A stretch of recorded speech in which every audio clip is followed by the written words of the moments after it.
The Arctic Circle. While the most hostile environment on Earth to man, many species thrive in this frozen wasteland. Some of these amazing flora and fauna are located in the vast Arctic food web. The producers, while at the bottom of the chains of this biome, are a big part of keeping the Arctic alive. Some, like the Arctic seaweed or phytoplankton, thrive in the icy waters, while others, like the bearberry or Arctic willow, can only survive on land. The animals that feed on these plants, such as the Arctic hare, snowshoe hare, krill, and lemmings, are mostly restricted in the same way. However, while they might have restrictions, they still have adaptations that let them survive and feed on the flora that exists in their area of habitation. While the herbivores of the Arctic are impressive, the carnivores and omnivores can still manage to overcome them and keep the population of the plant eaters down and the population of the plants stable. Some examples of these meat eaters would be like the beluga whale or the heart seal, which both feed on smaller fish, while others, like the ermine or wolverine, feed on smaller animals.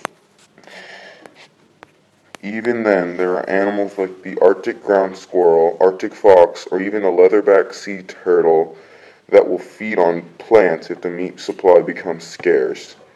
While first-level carnivores of the Arctic may seem to be the top dogs in their habitat, they are surpassed by the incredibly powerful polar bear and lightning-fast Greenland shark. These two top-level predators can and will feed on any meat within their reign of the Arctic. However, even with their huge everyday food needs, predators always leave behind some scraps. These scraps are then used as food for some of the scavengers, like ravens. Animals like these are a prime example of a detrivore.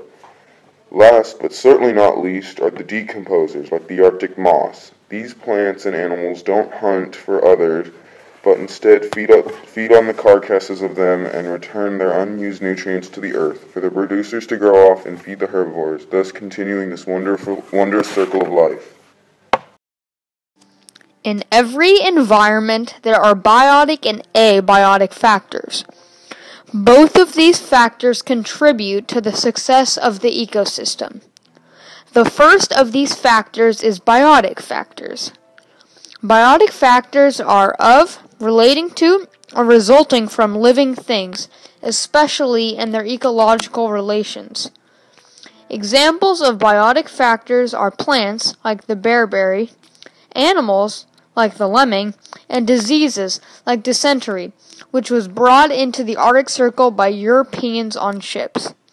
The second is abiotic factors.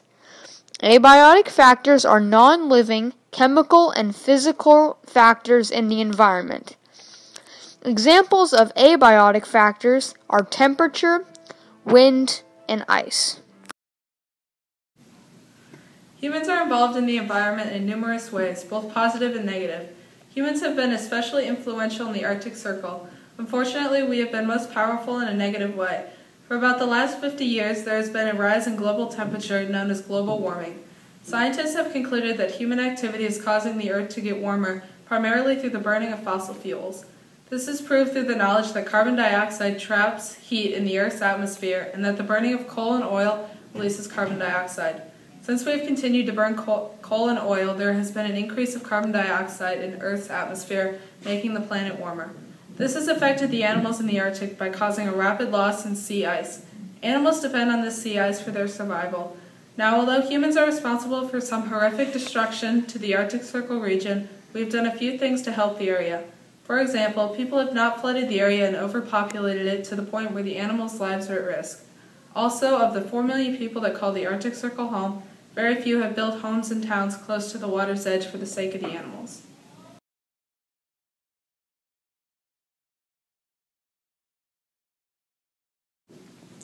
The Arctic Circle is home to thousands of different species of animals, including many endangered species such as the wood bison. However, this region doesn't contain any invasive species. This is due to the fact that the extreme temperatures give animals no time to adapt. The endangered animal, the wood bison, were the last bison to occur naturally in Alaska, but disappeared during the last few hundred years because of unregulated hunting and changes in habitat distribution. By the 19th century, there were fewer than 300 individuals remaining in Canada. Through conservation and management efforts in Canada, the population of 300 has grown to over 4,000 disease-free animals, with a total of about 10,000 animals in the wild. There have also been animals that used to reside in the Arctic Circle but have become extinct since then. Extinction is the state or process of species, family, or larger groups ceasing to exist. For example, the great auk became extinct in the early 19th century. This was the first bird to ever hold the title of a penguin. The great auk was a large, flightless, black-white bird that lived in the North Atlantic. This bird died off to irrational hunting in the 1800s.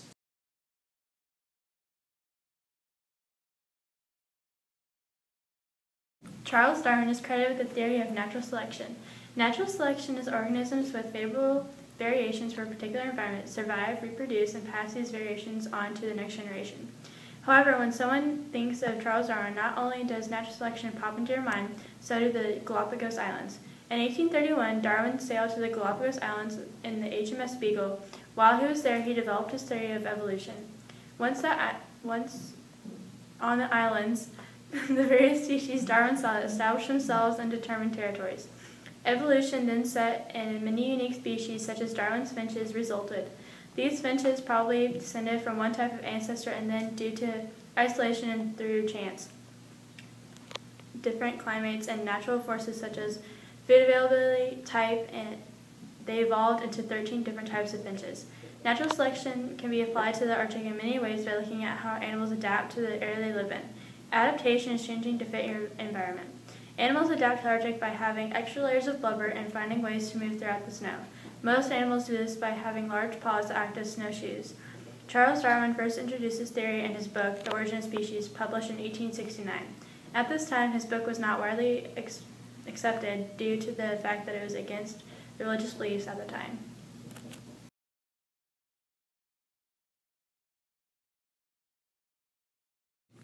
Animals in a specific environment have to learn how to survive. Many animals use mimicry, camouflage, or self-defense. The cuttlefish has an ink sac on its body. When in danger, it releases the ink, allowing it to escape from the predator. This is an example of self-defense. An example of mimicry would be the Arctic fox. The Arctic fox is able to change colors with its changing seasons, from a brown hue in the summer months to a snow white during winter. Because of this simple seasonal adaptation, the Arctic fox is able to sneak up on prey and hide from predators, like the polar bear. An example of camouflage would be the ptarmigan. The ptarmigan changes white in the winter, blending in with the snow. It turns brown in the summer to blend into the rocks and dirt. All of these adaptations allow animals in the Arctic to survive.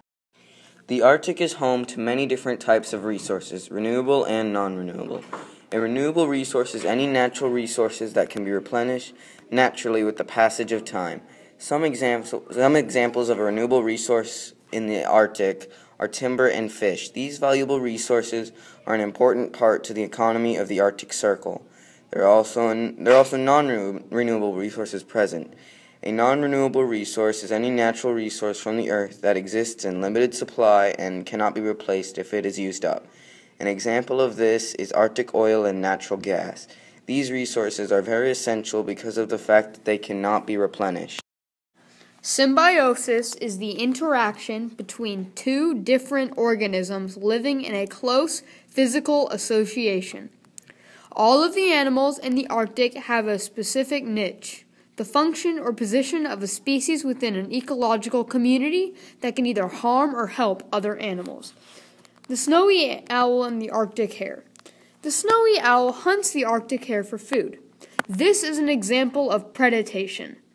The tapeworm and polar bear. Tapeworm larva feeds on the polar bear's liver, and when a predator eats the infected animal's liver, the tapeworm will restart the process within the new animal. This would be an example of parasitism. Caribou and the Arctic fox. The caribou digs up snow to look for lichen to allow animals that live beneath the snow to come up to the surface and be eaten by the Arctic fox. This would be an example of commensalism. Fungi and algae. Algae provides food through Fungi and algae. Algae provides food through photosynthesis, while fungus provides support to create lichen. This is an example of mutualism. Upon closer evaluation, the Arctic Circle is not a part of the Earth where the harsh weather and temperature destroy all evidence of life, but rather a home to many different plants and animals. Now you realize the incredible realization of the land that is the Arctic.